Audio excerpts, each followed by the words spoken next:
Welcome to the Miniatures Paintbrush. Today we're going to talk about matte mediums, satin mediums, and gloss mediums, and how I use them in my hobby.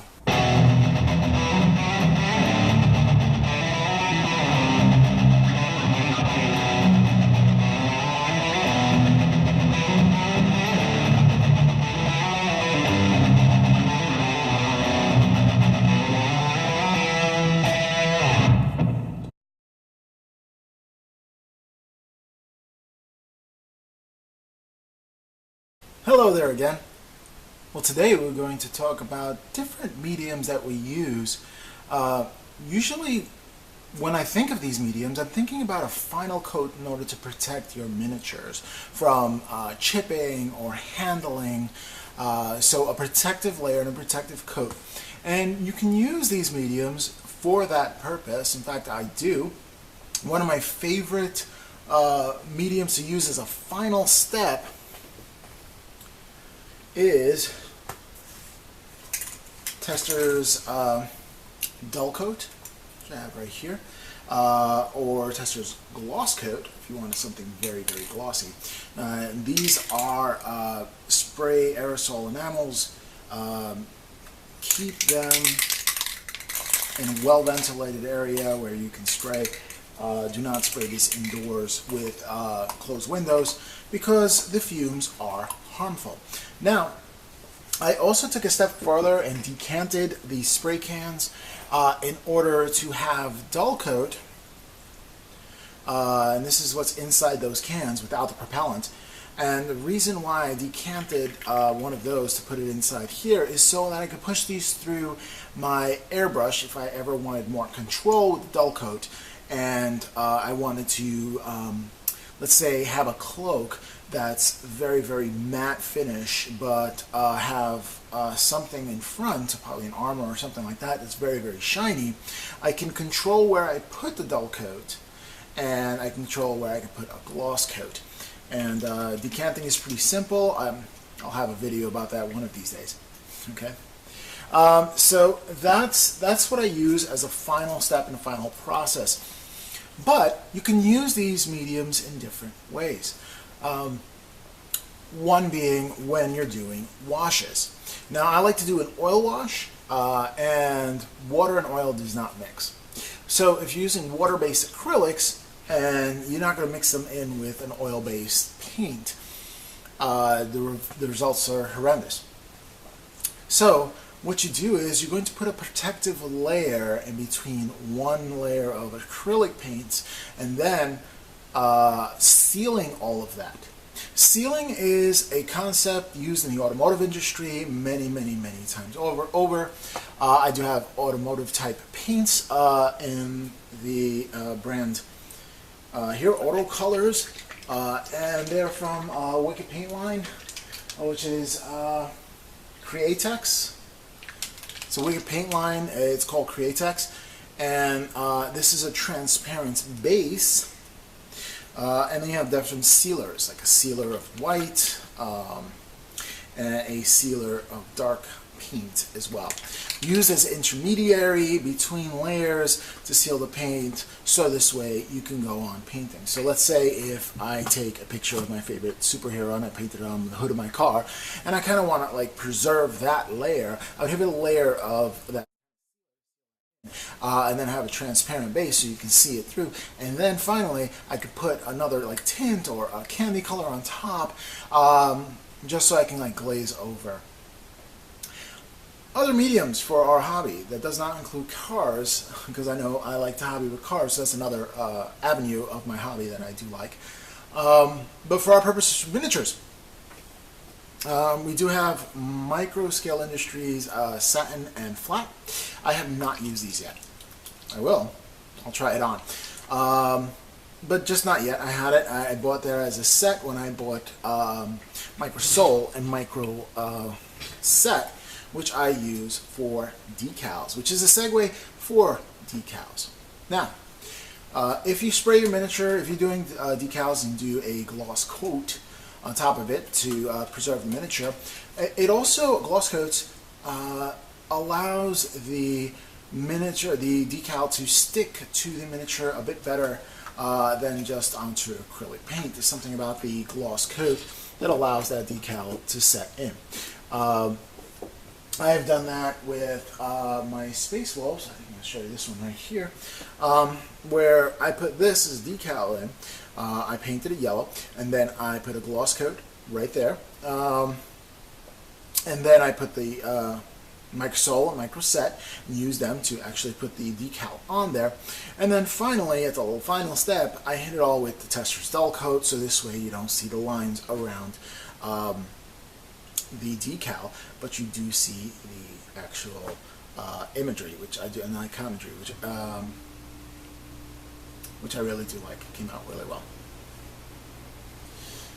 All right. So next up, I do have same series. Minotaur puts out a gloss coat, a satin coat, as well as a flat coat, which is a matte coat. Matte and flat are interchangeable in this instance. I use matte varnish with Vallejo to really good effects. I do like the matte varnish, and I do like using matte varnish. I'm using matte varnish, mixing it in with paints.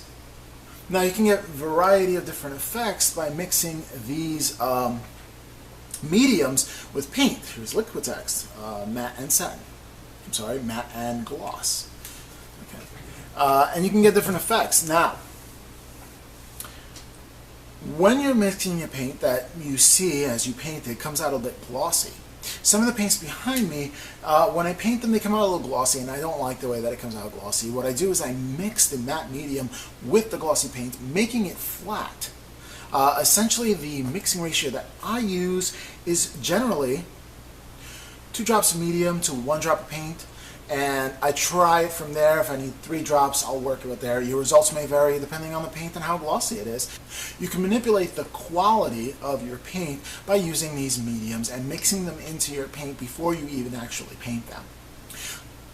Gloss coats also help washes stick to the recesses. It's kind of slippery, so it'll on the rounder edges or the top edges, it'll kind of like slip off and go into the recesses more, which is exactly what you want to do with the wash. You want to darken up the recesses to create that contrast where you have highlights into the shadows. There are other kind of mediums that you can use, a matte medium. Here's one from Krylon. I haven't used this one. I've heard a lot of varied results with this, so your results may vary. I would do the spoon test. Whenever you're trying out something new, for example this, I would take a plastic spoon, I would hit it with primer, I'll let that dry, I'll paint a little design on it, possibly practice for freehand. That's always good to practice for your freehand before you do it on the final product. And no matter how it comes out, good, bad, or in between, hit it with the new product. See if you like it. Touch it, smudge it, or try to. See what happens. See how long it takes to dry or not. And if it works for you, that's great. If not, hand it to somebody else that can use it or sell it in a yard sale if you'd like to. Do not leave these bottles in direct sunlight. Anything under pressure in direct sunlight usually explodes. Okay, on a final note, to achieve success at gloss coating my cars, which when you're working on model cars or vehicles like that, the first and last thing you notice is the paint job of that car. I mean, the actual body paint and the way you did that. That's the first and last thing people usually notice, and then they go in between. So you must start strong and finish strong, and everything in the middle, kind of wing it. That's what someone had told me. I think it was my drama teacher when I took it as an elective. Anyway, Alcalad 2. Alright, this is a lacquer and it's a gloss clear coat. Now, can be a little bit difficult to work with. If you want that gloss or high gloss contrast, beware the paints that you're using underneath it. Now, if you're using enamel based paints, let's say something like this for spray, or any of these Smile colors, usually I find out that that's fine. It works out great. But I've used acrylic paints before, Wicked Colors, as well as Vallejo, and Minotaur. And then I tried to put this on top of it without putting a layer in between it. It didn't work out too well. So it became very tacky and nasty. I don't know what I did. So when you apply this, I was told by people more talented than I, you first lay down a very, very thin coat. And you'll allow that to dry for about 15 minutes. Then you layer down a tacky coat. It's nice and sticky, and you let that dry for another 15 minutes.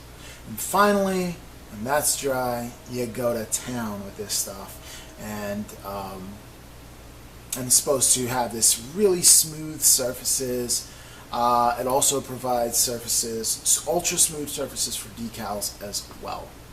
Okay, it recommends here spray 1 to 2 medium coats. 20 psi, 25 psi through your airbrush, and allow it to dry for 1 hour. You can clean your equipment with isopropyl alcohol. They actually have cleaner if you want to buy that as well from Alkalide. But really, really awesome stuff. So, hey, there's a lot of information with these mediums, and there's a lot of different uses for these mediums, and I hope I turned you on to something new. So if you like this video, like, share, and subscribe. And I'll catch you next time on the Miniatures Paintbrush.